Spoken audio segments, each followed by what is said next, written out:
Good morning, and thank you for joining us for the best news today. I'm your host, Chelsea Pompiani. As you know, the purpose of our show is to celebrate the stories that inspire us, and I'm so excited to tell you about today's lineup.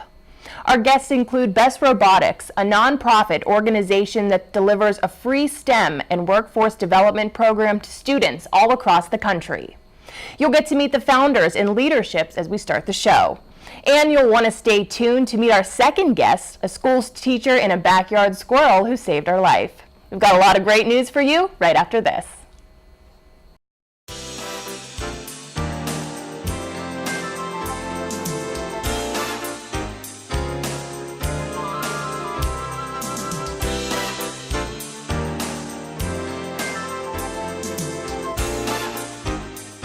I'm back here with Rosemary Mendel, the Executive Director of Best Robotics. Rosemary, thanks so much for joining us today. Thank you for having me. Absolutely. So let's get right into it.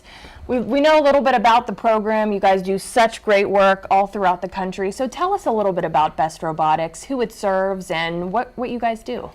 Best Robotics is a nonprofit STEM education program delivered to middle and high school students through the vehicle of a robotics competition. Our program is free to schools, and each year students build a robot. They have 6 weeks to do it in an industry theme. At the end of that 6 weeks, they compete at their local hub. Those are our licensed partners. We have 47 of them in 17 states, and students who win the awards at the local competitions have the opportunity to advance to one of 5 regional championships. Wow. Many of our hubs are aligned and partnered with higher education institutions around the country. These include colleges and universities such as Grove City College near here, our latest hub at Carnegie Mellon University School of Computer Science, and Auburn University, whose team designed our game this year. Oh, that's fantastic. It seems like a lot of good things ahead as well, which brings me to my next question. Best Robotics is clearly thriving, which must make you feel so impressed and proud of the work that you guys have done. So what's in store for Best Robotics for the next 25 years? Well, it's truly an honor to be a part of this organization since we are celebrating our silver anniversary this year. And it grew through a very grassroots effort for many years that was all volunteer-based. And now that we have the structure of a staff, a small one, albeit a small one, our goal is to increase our reach of the program. The fact that it's free enables us to reach students in both rural and inner city areas, as well as students in suburbs. We are reaching many minority students. We're reaching more girls than most programs do. And we just want to stay on that track.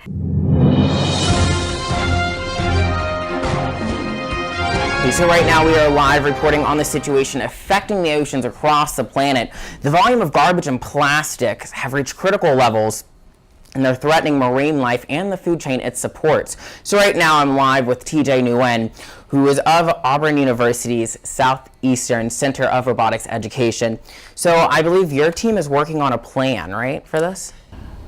Garbage is collecting in naturally occurring whirlpools called gyres all over the world. These gyres are really difficult and dangerous to get to, which is why I believe robots are a perfect solution to try to solve this crisis. All right, thank you, TJ. Now we're going to stay out here as the story is still very much developing, and we'll bring you back out later in the newscast. We're back. Thanks so much for joining us. 25 years of service is quite an accomplishment for any organization. Best Robotics is a front runner in this field way before we had the acronym STEM and STEAM. Today we have the good fortune to be joined by 2 of Best Robotics founders, Ted Mahler and Steve Marham. Ted, Steve, welcome to the program. Will you tell us a little bit about how you 2 came together and what really inspired this? My inspiration for the program actually started back in high school. My friend and I would gather up broken TVs and radios, try to find the parts that worked, and cobble something useful out of what we found. I always got such a great feeling of accomplishment from that. I wanted high school students today to be able to have that same feeling of accomplishment. Is the program today a lot like you had envisioned it?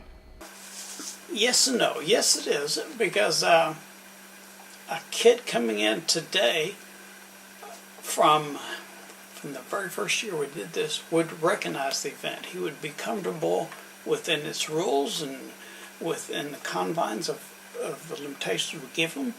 They would be okay. But it's gotten more sophisticated over time. The controllers are more sophisticated. They program now. We've added that element. It's a really nice event, and it's a lot of fun.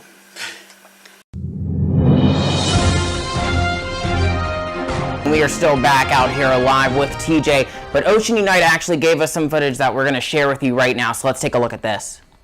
The ocean is life itself. The ocean is in danger. You may not see it above the surface. But the threats are many. The risks are real. Plastics choking our sea life. Pollution causing dead zones. It's not too late to solve this crisis. And we have to. We have one planet. The ocean is very resilient and it can recover. But it will take more than pictures of melting ice and polar bears. The world requires a united force for change. A formidable force for good. The ocean needs you. So TJ, you have a plan, like you're working to solve this, right? After talking to scientists and engineers, the problem is much more dire than we thought. But I believe we have a solution. Using a three-pronged approach of removing the garbage, assessing the wildlife, and attempting to rebuild ocean habitats, I believe we can solve this problem. The situation is much worse than we thought. But we're tapping the best minds in the country. Best robotics students will be taking on the challenge in only 6 weeks. And I brought a little bit of footage to explain how. Welcome to the 2018 Best Robotics Competition, Current Events. This year's game is brought to you by the Southeastern Center of Robotics Education at Auburn University. Current Events will challenge and test your engineering skills, data analysis, and problem-solving abilities. Current Events is a recycling game played on a 32-foot by 12-foot field. The field is divided into 4 currents designated by 4 unique colors. Currents are unstable rails that are elevated at the starting positions. Robots will be able to ride the current from the starting position, but will have to fight the current headed back. Ocean garbage is the primary type of game piece that will be scored. These include soup cans, 8-ounce, 16-ounce, and 1-liter plastic bottles, microplastics, and rubber duckies. Robots will have to beware of the sea turtles while they're working in the ocean gyres. All game pieces except the rubber duckies will be located on one of 4 ocean gyres. There is an Atlantic Ocean gyre, an Indian Ocean gyre, and 2 Pacific Ocean gyres. 2 rubber duckies will be found on top of each team's current. Ocean garbage can be scored by either of the 2 spotters, the field engineer or the field scientist, in this year's game. The field engineer is located in the field engineer operating area at the end of each team's current. The field engineer can collect garbage from the robot using the recycling box found in the field engineer operating area. The field engineer can use recycled garbage to build reef blocks and filament tubes that the robot can mount onto the artificial reef structure. Each reef block must be made up of 4 of the same type of garbage. Completed reef blocks and filament tubes will be placed on the receiving platforms for the robot to pick up. Field engineers need to be careful to avoid handling the sea turtles. Only field scientists are qualified to handle the wildlife.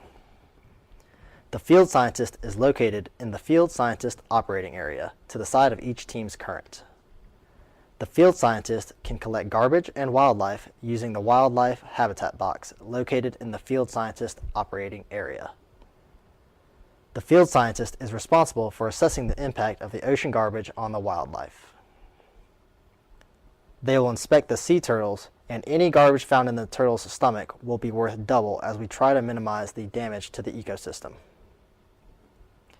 Each field scientist is also responsible for the current flow analysis.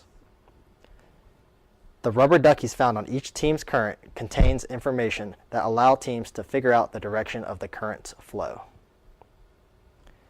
Chances of determining the correct current flow are increased by collaborating with other field scientists. To determine which robots can be most effective at recycling a variety of garbage types, A flexibility bonus will be given to robots that can score 2 reef blocks with different types of garbage, a reef block and a filament tube, 4 reef blocks with each type of bottle and soup cans, in addition to 1 filament tube. Good luck, Best Robotics teams, as you compete in Current Events 2018.